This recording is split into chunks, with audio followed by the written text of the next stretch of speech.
Well, welcome to another podcast from Odell's Technology. Today we're honoured to be joined by Professor Lennard Lee. Welcome to the podcast, Professor Lee. Thanks, Stephen. I really appreciate it. It's great to be here. It's an honour to have you, sir. I'd like to ask you if you wouldn't mind explaining to the audience about your professional background and how you ended up where you are today, please, sir. So, Stephen, I'm an associate professor at the University of Oxford. I'm involved in cancer research here. I'm also a practicing medical oncologist, so I actually see people with cancer. And I've also got a few national roles where I'm National Clinical Advisor to NHS England and Office for Life Sciences. That's my professional background. Fantastic. And tell me, as an associate professor at Oxford, are you looking after PhD students? Are you involved in research? What is it you're doing there? So it's mainly a research and teaching role here. So we are running a few major projects across Oxford, researching into how better to treat people with cancer, and also how to bring about the learnings that we've delivered from our university over the last 3 years, because we've been really lucky in Oxford being able to deliver fast projects. And so my role here is a teaching and research one. But actually, one thing I probably need to say is I'm also still seeing patients too. So I'm also a grounded Oxford University researcher too. And you see the patients at the Churchill? That's correct, yeah. So I'm a consultant at the Churchill, and actually I quite like that part of the role because I think the science is fascinating, the research is fast moving, but actually the benefits of being clinical academics is that you see the patients understand why you need to do it, because they ask you what's coming, can I have it? And actually what's stopping the UK deliver this, and what's stopping it happening in Oxford and across our cancer centres. Well, talking about interesting things that are coming, there's the cancer vaccine program, which I know you're passionate about. Would you mind telling us a bit about that, please? Yeah, that's a really exciting project. So what's our strengths of the country? What have we achieved? Well, actually, one of the things that we've really done well with is our vaccine response. What we've shown in our country and in a few other countries around the world is that it's possible to take a product which doesn't exist, move it rapidly through early development phases, coronavirus vaccines, deploy it and test it very, very quickly. And we were quite lucky that the UK was one of the few countries which could develop our own product and take it through clinical trials very, very quickly. And now there's a lot of confidence in our sector about this capability in the UK, the ability to bring in technologies rapidly through testing and out the other side into routine clinical care. If you look at our vaccine response, it took a year. And actually what people are now talking about, getting very excited in our community now, is the potential of a vaccine for cancer and the potential that we could move as fast as the pandemic response, use the same skills and infrastructure that's there, but change the patient group here using the best technology from around the world. So in our country, we've got a partnership with some leading manufacturers. There's two at the moment, a famous German one and a very famous American one with technology in this space. More than welcome to mention them. You're more than welcome to mention them. So Moderna technology and BioNTech's technology. And the UK is actively opening sites at the moment and trying to accelerate these clinical studies. And I was brought in about a year ago to advise and try and get these up and running. And Stephen, they're going very fast at the moment. There's a lot of interest. And what we're hearing is patients are keen to know, and it barely feels like a month that goes by before you're seeing another big newspaper article about first jab in a new setting, or patients seeing benefit. And it's the potential really is there for the research to go fast at the moment. And actually, it's an open doors type thing in the UK, because patients are asking for it, clinicians want to run it, and hospitals are opening. So I think this is a story in evolution, but it's an exciting one. I saw recently that BioNTech have formed a relationship with the United Kingdom, which I think you know a great deal about. Could you just briefly explain what that is, please? Yeah, it's aspirational, actually, because what we saw in the last few years is that when a healthcare system partners with industry for the benefits of patients, you can go pretty fast because you've got the focus, you've got the speed, and you're working hand in hand. And so what we do know, what's happened is that a partnership's been signed between the United Kingdom and BioNTech to try and accelerate studies. And you can see tweets by various different government officials about this. And it's great, actually, because the aspirations are that a national advance will start in the UK to benefit 10,000 patients through clinical trials across multiple types of cancers, and this we achieved by 2030. So a bit in the future, but actually we're one of the first countries which holds this partnership to get this technology going. I think it's interesting because we may be in a situation whereby the UK stood up and played its part in the world here. During the pandemic, we helped accelerate vaccines. We developed vaccines for coronavirus. We gave the first vaccine outside a clinical trial. And then we went on to do the next step. One of the few countries that are brave enough to say again, well, actually, why don't we take this learning from the pandemic and actually deliver the pandemic silver lining, which is that we will get the trials going for cancer vaccines and actually deliver that for the world too. If they do that, that'd be fantastic. But actually, Stephen, this is going to be a global feat here because we do need other countries to play their part too. And they are, but they're doing it very silently too. Actually, what we do need is for the world to stand up and actually say, look, the trials need to be powered. It can be done in our countries too. But actually, the UK has been actually the barometer in terms of what we want to do. We pointed the way and said, we'll do this too. And actually, our best centres are opening so quickly now. It's just astounds me about how fast they're opening and how excited they are. And actually, if this delivers, it'd be fantastic for patients around the world with cancer. Leonard, it's very nice of you to talk about these things in such a bright light. I think I see on the news a lot of darkness about the NHS, but a lot of people are unaware of the wonderful things and the wonderful people that are actually active in systems like this. And speaking of that, there's the NHS Gallery study. Yes. Can you tell me something about that? Yeah, so the NHS Gallery study is a fantastic study, again, delivered from the UK. And this was to ask a slightly different question here. So rather than can we develop a new treatment for cancer, like a cancer vaccine, what this wants to do is, can we diagnose people early? Can we have a test which can diagnose 50 types of cancer? Quite a lot of this, I helped run that as one of the senior operations leads within there. And actually what we were able to do there is run another fast study again, using the benefits of a universal healthcare system. That study randomized 140,000 people in 10 months. And half the patients got a new blood test to diagnose 50 types of cancer, and the other half were being monitored. It's using genomic technology. That's going to read out very shortly too. But it was quite a good study because it showed the strengths of the NHS in terms of opening study sites quickly and putting huge numbers of people through trials using unified healthcare systems. So interesting. And again, testament to the 70 odd hospitals around the UK who could just move as one block in one healthcare system to open trials. It is quite amazing. It's really utilising the infrastructure that's been there for a long time. And Stephen, I think I'll just point to the fact that actually, yes, we've got the pros and cons of different healthcare systems, but actually having one healthcare system move quickly, not state by state, city by city, insurer by insurer, does show the strength. So I think all healthcare systems are having issues around the world at the moment, but actually, if you can move quickly as one, then that's the strength. Absolutely. There was a cancer COVID study. Yep, it was. The NHS, which you played a big part of, I believe. Can you tell me something about that, please? Yes, I was one of the founder of the UK COVID cancer program. And again, just trying to show why it's good to do research in the UK. That was one of them. The background was that in 2020, we had to answer the question as a community, the cancer community, come together. Should we be delivering cancer care and chemotherapy during a major pandemic? So I've got to take you back. We saw those images that came out of China, people on floors, hazmats, hospitals being closed down, barricaded. And actually at that time point, back in March 2020, horrific times, the question we had to ask ourselves then was, what should we do in the UK? Should cancer care be continued, or actually is the safest thing to send cancer patients home and tell them to shield, close their door, do not go out, get provisions brought in, and we'll worry about their cancer later. That was certainly the message that was coming out of the Far East and our Italian neighbours. They said, actually, that's the only safest way, keep people out of hospital if they're vulnerable and cancer.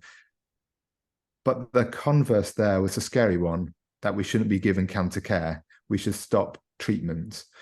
So I was quite I was actually humbled to be asked to run that project. And what we had to do is just get data, because it was being done on, I feel this is the right thing to do to close my clinic. And on top of that, patients weren't coming forward at that time point. So on the UK COVID cancer program, we set our systems a very simple task: record every patient who got coronavirus who had a cancer diagnosis, and then capture a few bits of information, whether they were on chemotherapy or not, and we'll do the analyses.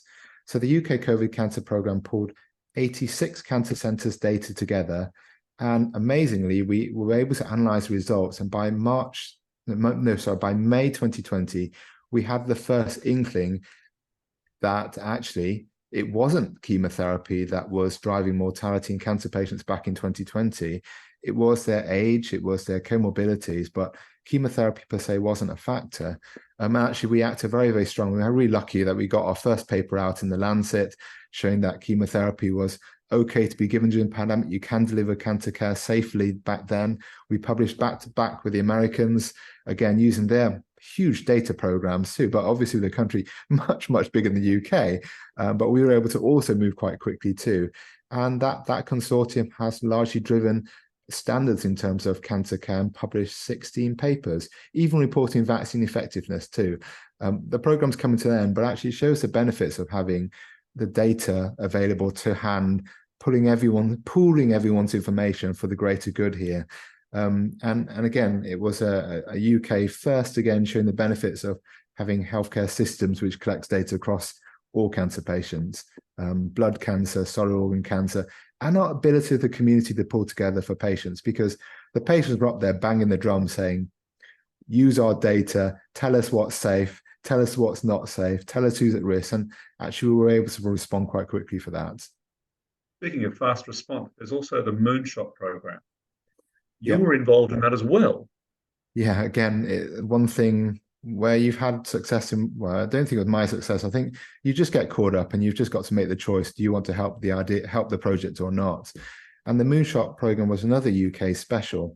So the background to this was back end of 2020, we had to think about who was getting PCR testing for coronavirus. And actually the issue was that PCR testing is really expensive. Like, it's a couple of £100, need big laboratories to be stood up, and you don't get the result for a few days. And there was always that and we were hearing stories of people who had a bit of a cold in 2020 and just went to the pub afterwards after their PCR test, which was clearly not the right thing to do. And the UK government want to ask the question, could we do it cheaper, faster, better, and actually empower people to do the test themselves? You and me, Stephen, know what the solution was, and it's been deployed across the world now, but it was that £1 lateral flow test. I mean, we've got them in the back. I've got them at the moment, and that's now the standard of how people test for coronavirus. But we were tasked in the UK with setting up rapid clinical studies to achieve this.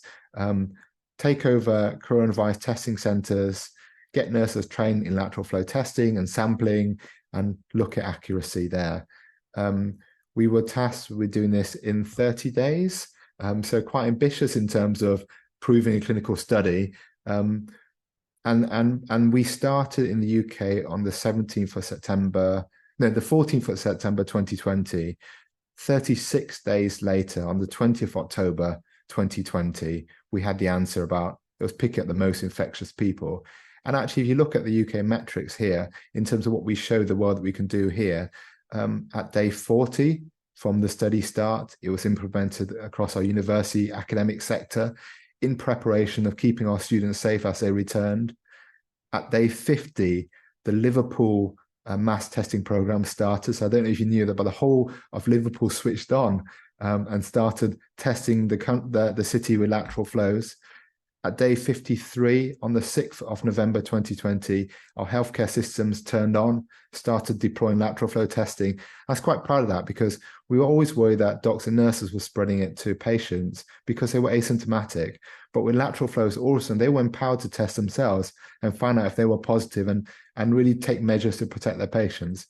And at day 54, the UK rolled it out across all local authorities across our country. So again, 14th of September 2020, the technology landed in the UK. By October, universities came online. By November, cities and hospitals came online. and it got rolled out across our country after that. Cheap technology to develop coronavirus. And I'm glad that actually across the world, this helped the third world too, because you can't set up PCR systems. You can do lateral flow testing. And actually, if you look at the news, Biden's just rolled out more free lateral flow testing across America too. So whatever happens in the UK becomes a barometer of uptake across the world, which is quite nice, actually. Healthcare systems working, research systems working, and didn't expect it to happen from the UK, but we did it. Yes, indeed. I think what's happened in the last, I think from 2020, I think that there's still many things we can sing about, and we realise our power as a one joint unit. Is there anything else that you wanted to bring to people's attention? Stephen, I think one of the things I would probably, a parting message really, is that actually the landscape of research in the UK and across the world has changed during the pandemic. And the reason why I say this is because research used to take 10, 20 years. We would say that if you got a new product or new drugs, put aside 2 decades before it can change patients' lives. The pandemic changed everything, didn't it? Because actually it turned everything on its head. It said that actually if the need is great, can we streamline processes? Can we go faster? Can we deliver technological advances at a pace that we've never seen before? And you and me lived through it. The world lived through it. We saw every month new scientific developments happening, technology coming through quicker. And actually, the things that we required to achieve this were very minimal, actually. But we did it as a world, as a species across healthcare system, and particularly in the UK. And these were very simple things. Approve quicker and do this in parallel. Change your processes to go digital, virtual. Put the patient at the forefront of what you do, and also be aware that the risk of going slow or the risk of doing nothing confers risk too. So if you don't take action, that is a choice in itself too. And what I'm seeing now is that you look across the piece of what we talked about here, the pandemic acceleration points are now entering clinical practice now, and technology developments can happen much, much quicker here. So I have no doubt that without our learnings from the pandemic, the NHS Gallery study wouldn't be going this fast, nor would the cancer vaccine projects go this fast. I think we are rapidly transferring knowledge and expertise here in terms of speeding things up. And I think the legacy of the pandemic will be the speed here. How quickly can systems run now? Will they take those lessons, or are they going to fall back? I'd hope that the UK doesn't fall back. I hope that none of the European countries, Asian countries fall back. But it's about streamlining efficient process and that mindset and confidence to go faster, to go better, and to maintain that quality along the way. Do you think that some of this is that people are more prepared to accept real-world evidence and observational studies than they are to begin a randomized controlled trial? Because randomized controlled trials, I think, have been at the forefront of many things, and they are long, expensive processes, extremely expensive, whereas there's other ways of generating evidence, be it maybe flawed or not, but I think there's the ability for health technology assessment organizations to look at observational studies, to look at real-world evidence. Do you think that's part of it? Yeah, good point, Stephen. I think evidence is evidence, and there's different tiers of quality, and you've got to make a decision. There's always that temptation to go for perfection, isn't there? You need to have perfect data, otherwise you can't decide. But I think there's a role for both of them, actually, because if you look at some of our capabilities which we deploy from Oxford, which I wasn't involved in, the recovery study, randomized control clinical studies which looked at what was safe it wasn't safe. It was about what was effective for treating patients with coronavirus who ended up in hospital. I'll give you their metrics. They started on the 17th of March 2020. They had their results at day 80, a randomized control study, responding very, very quickly. So it can be done, but they did streamline process too. They got all staff to recruit patients to study. They streamlined their consent process, and they got rapid and parallel approvals too. It was fast, so that there's a role there. But equally, there's a lot of data which should be brought out through real-world data studies. So like our UK COVID cancer program looked at vaccine effectiveness, and you can go at a similar pace too. So it's not randomized, but actually gives you a level of evidence that vaccines do work in cancer patients.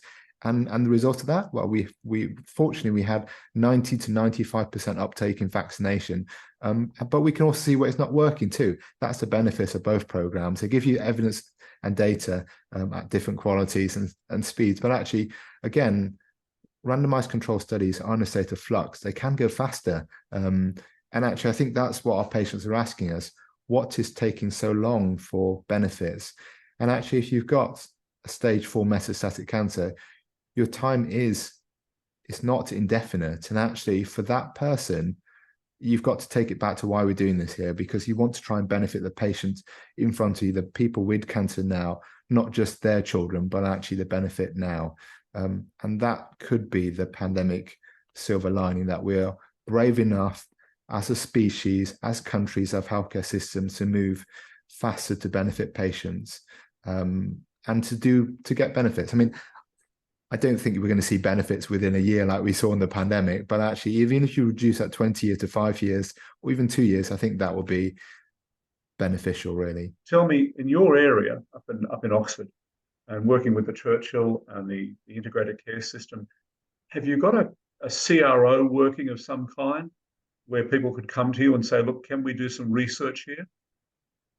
Yeah, I think just if anyone's interested, do have a chat with me drop me an email. My profile's on the university website. I think we're building a fantastic team in Oxford, but actually across all aspects of the United Kingdom, there are fantastic teams out there who can deliver research quickly now. The UK is a fantastic place to do research because we've got a single healthcare system which can move quickly. We've got strong networks, so all of our clinicians are talking across our different 100 cancer centres, and actually we can deliver, and we've got the confidence to deliver things quicker nowadays, just because we've had a few successes behind us. Actually, fantastic group of people and a great country to do research in. Very well, Lennard. Well, thank you very much for your time today. It's been an honour.